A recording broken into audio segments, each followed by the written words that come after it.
आज आपण एका अशा विषयावर बोलणार आहोत जो भारताच्या सामाजिक, राजकीय आणि आर्थिक जीवनाचा अविभाज्य भाग आहे. भारतातील आरक्षण व्यवस्था हा विषय नेहमीच चर्चेत असतो. कधी कोणत्या जातीच्या मागण्या, कधी कायदेशीर लढाया, तर कधी राजकीय वादविवाद. पण तुम्ही कधी विचार केलाय का की ही आरक्षणाची संकल्पना भारतात कशी आली? त्यामागची खरं कारण काय होती? आणि आजही हा विषय इतका संवेदनशील का आहे? आजच्या या व्हिडिओत आपण आरक्षणाचा हा सगळा प्रवास इतिहासापासून ते आजच्या आव्हानांपर्यंत साध्या आणि सोप्या भाषेत समजून घेणार आहोत. तर मित्रांनो, तयार व्हा एका ज्ञानवर्धक आणि विचार करायला लावणाऱ्या प्रवासासाठी. आणि हो, हा व्हिडिओ तुम्हाला आवडला तर लाईक, शेअर आणि सबस्क्राईब करायला विसरू नका. मित्रांनो, आपण सुरुवात करूया अगदी मूलभूत गोष्टींपासून. आरक्षण म्हणजे समाजातल्या मागासलेल्या, उपेक्षित समुदायांना शिक्षण, नोकऱ्या आणि राजकीय प्रतिनिधित्वात विशेष संधी देण्याची व्यवस्था. याचा उद्देश आहे सामाजिक न्याय साधणं. पण हा सामाजिक न्याय नेमका कशासाठी? भारतात हजारो वर्षांपासून जाती व्यवस्था अस्तित्वात आहे. या व्यवस्थेमुळे काही समुदायांना शिक्षण, संपत्ती आणि सामाजिक प्रतिष्ठेपासून वंचित ठेवलं गेलं. त्यांना मंदिरात प्रवेश मिळाला नव्हता, विहिरीतून पाणी काढण्याची परवानगी नव्हती आणि काही ठिकाणी तर त्यांच्या सावलीलाही अशुद्ध मानलं जायचं. ब्रिटिश राजवटीतही हा भेदभाव कायम होता. अशा परिस्थितीत मागास समुदायांना समाजाच्या मुख्य प्रवाहात आणण्यासाठी आरक्षणाची गरज भासली. याचं एक सोपं उदाहरण सांगतो. समजा एका शर्यतीत काही लोकांना 100 मीटर पुढे धावायला सांगितलं, तर काहींना त्यांच्या पायाला बेंड्या बांधून धावायला लावलं. आता शर्यत संपल्यावर ज्याचे पाय बांधलेले होते त्यांना पुढे येण्यासाठी विशेष मदत दिली तरच ती शर्यत खऱ्या अर्थाने समान होईल, नाही का? आरक्षण हा असाच एक प्रयत्न आहे ज्यामुळे मागासलेल्या समुदायांना समान संधी मिळावी.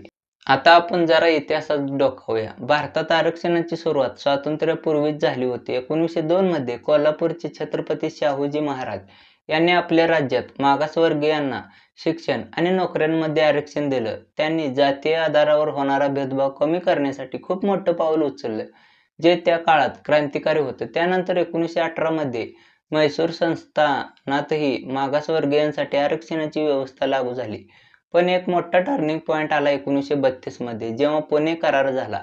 या करारात डॉ. बाबासाहेब आंबेडकर आणि महात्मा गांधी यांच्यात एक ऐतिहासिक समझोता झाला. ब्रिटिशांनी दलितांसाठी स्वतंत्र मतदारसंघ देण्याची घोषणा केली होती. पण गांधीजींनी याला विरोध केला, कारण त्यांना वाटत होतं की यामुळे हिंदू समाजात फूट पडेल. अखेर पुणे करारातून दलितांना आरक्षण जागा देण्याचं ठरलं, पण स्वतंत्र मतदारसंघ रद्द झाले. स्वातंत्र्यानंतर 1950 मध्ये भारतीय संविधान लागू झालं. यावेळी डॉ. बाबासाहेब आंबेडकर यांनी संविधानात समितीत आरक्षणाच्या तरतुदीसाठी खूप मेहनत घेतली. काही नेत्यांनी याला विरोध केला, कारण त्यांना वाटत होतं की आरक्षणामुळे समाजात आणखीन विभागणी होईल.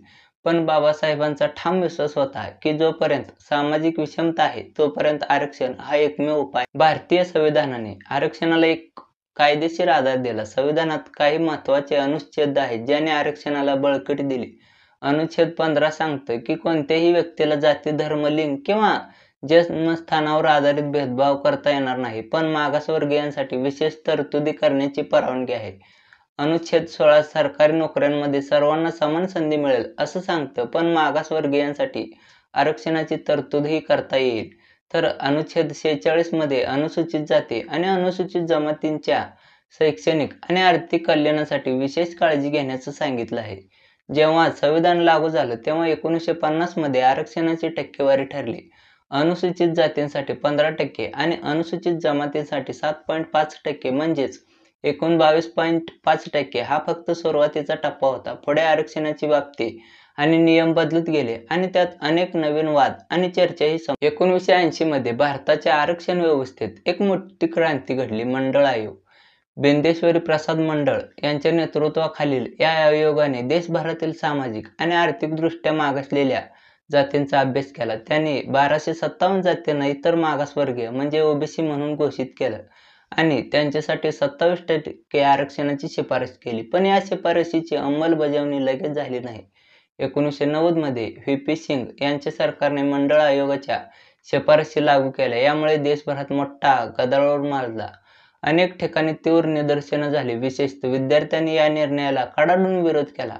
काहींनी तर आत्महत्याही केल्या. या विरोधामागचं कारण होतं सामान्य वर्गातील लोकांना वाटलं की त्यांच्या संधी कमी होतील किंवा कमी होत आहे. दुसरीकडे ओबीसी समुदायांना त्याचा हक्क मिळाल्याचा आनंद होता. या प्रकरणी सुप्रीम कोर्टात खटले गेले आणि त्यातूनच आरक्षणाच्या काही महत्त्वाच्या मर्यादा आणि नियम ठरवले. 1992 मध्ये इंदिरा साहनी खटला हा आरक्षणाच्या इतिहासातला एक मैलाचा दगड ठरला. सुप्रीम कोर्टाने यात काही महत्त्वाचे निर्णय दिले. त्यांनी ठरवलं की आरक्षणाची मर्यादा 50% पेक्षा जास्त नसावी.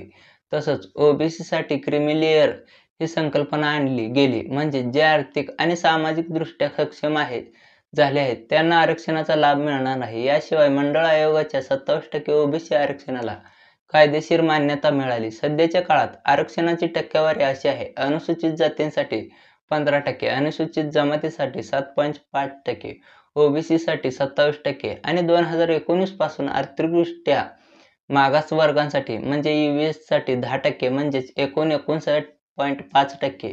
काही राज्यांमध्ये ही टक्केवारी यापेक्षा जास्त आहे.